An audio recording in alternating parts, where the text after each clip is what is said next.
Hi, I'm Greg Hunter. This is the weekly news wrap-up for Friday, October 11th, 2013. Well, deal or no deal? That's the question between Democrats and Republicans trying to reopen the government and raise the debt ceiling. Why do I feel like this is some, sadistic game show where in the end everyone loses? Because I think everyone will lose in the end. The problem with the debt ceiling debate, which is also in part the reason why the government shut down, but the problem with this debt ceiling debate isn't the debt ceiling. It's the debt. We're running $1 trillion a year shortfall. $1 trillion is 100 billion, 1,000 billion. A billion's 1,000 million, give you an idea. It's an enormous shortfall. And that should scare the daylights out of everyone. We are committed to this much, and we need to borrow $1 trillion to pay for what we don't have the money for, borrow or print, what have you. It's $1 trillion shortfall. We have a $17 trillion debt already, and when they raise the ceiling, and eventually they will, they're going to raise another trillion and a half, or $2 trillion.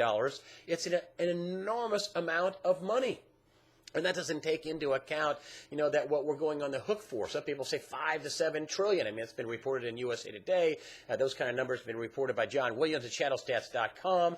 It's an enormous amount of money. There's no way we're ever going to pay this back.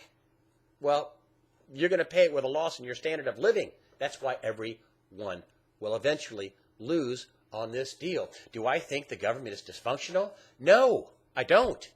This is exactly the way it's supposed to work. This is how our founding fathers set it up. So one party, one group wouldn't get too much power. Like when the Democrats controlled the House, the Senate, and the executive branch, the White House, and they got Obamacare through, the abomination of Obamacare, where everybody's a part-time worker, and the free health insurance isn't so free. It's going to be very costly for people to use. The deductibles and copays for poor people are going to be very expensive.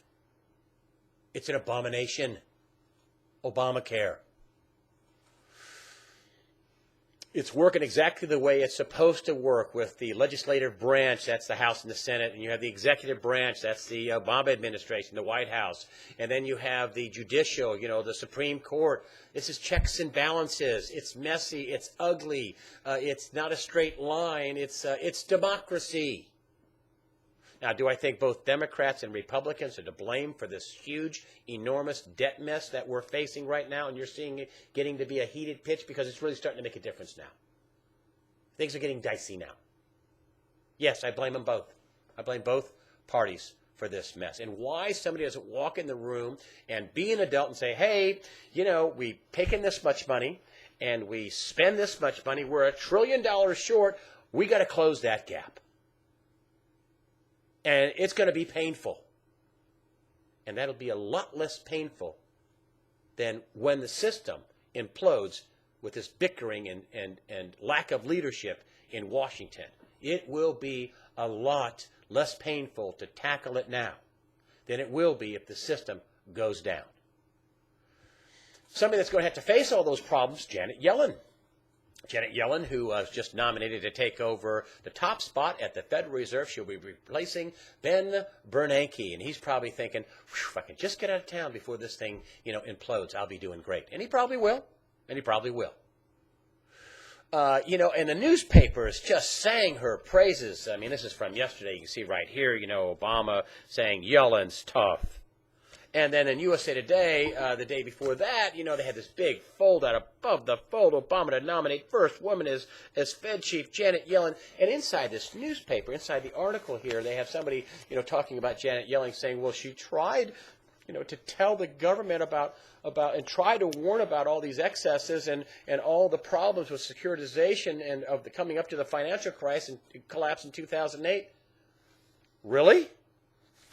Well, that's not according to a simple Google search that I did with, Yellen. I didn't see any of that coming. Put that in there, Janet Yellen. I didn't see any of that coming. And you'll find out in 2010, she said, she was quoted, and I quote, I want to read this to you, when it talked about the financial meltdown, the biggest financial meltdown since the Great Depression, that she didn't see.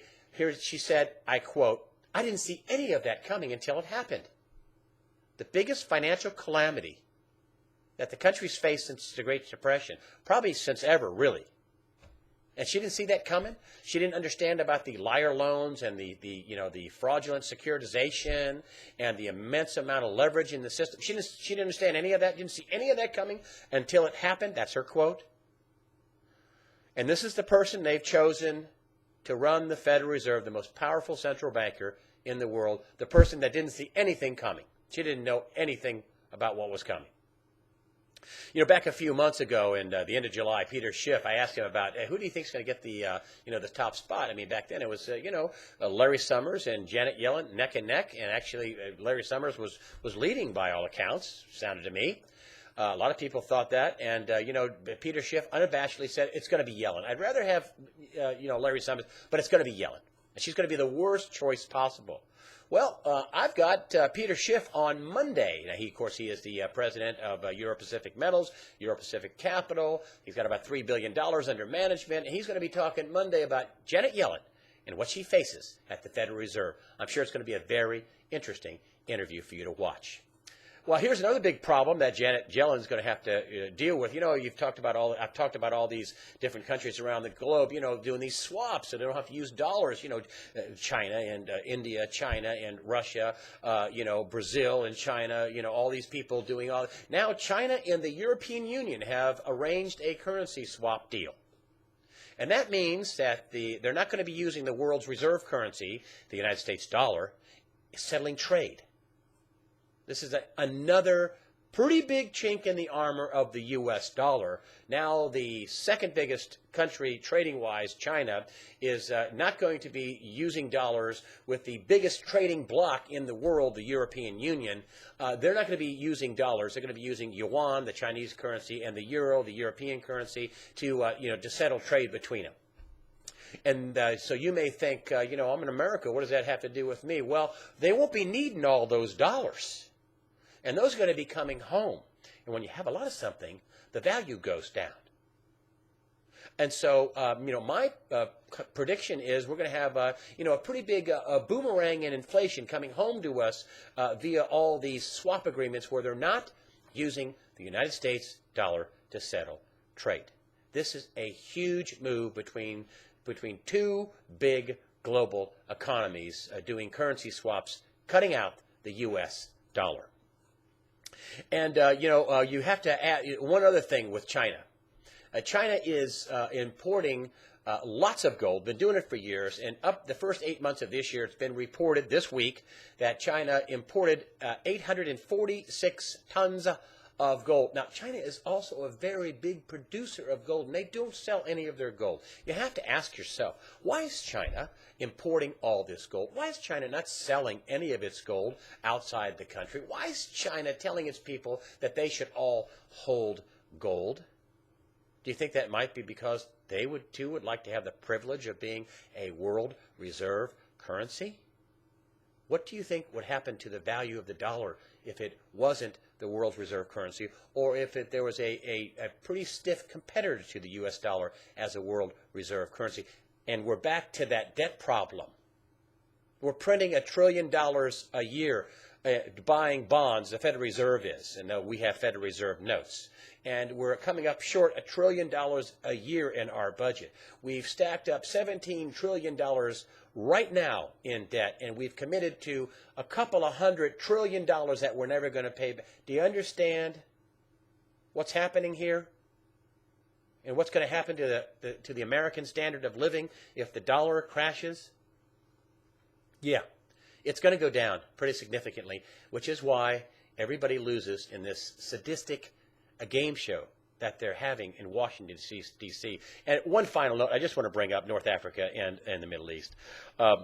Even though you haven't heard much about Syria this week or last week, the battle over there is raging on between Hezbollah backed by the Assad regime, or the Assad regime backing Hezbollah, and the al-Qaeda-backed rebels. At least half of them are al-Qaeda-backed. And by all reports, the rebels are getting their tails kicked. And, the entire country of Syria, I'll get into Libya in a second, Syria is in this bloody civil war that's claimed the lives of more than 100,000 people, and there's no end in sight. Just because you haven't heard about it doesn't mean it's over. Also, Libya. The prime minister was abducted and then later freed. It was abducted by a Al-Qaeda-backed type militia. And which you may say, well, what does that mean to me? Well, it means that North Africa, the Middle East, none of that is stable. And none of that is settled and over. And, the beautiful Arab Spring that you were told about a couple of years ago has turned into the Arab nightmare. It's ugly, and you haven't heard the end of Libya, and you haven't heard the end of the Syrian conflict. You have not heard the end of that. That's the way I see it. I'm Greg Hunter. Thank you very much for coming on this site and commenting. Thank you very, very much for using the donations button. Have a good weekend.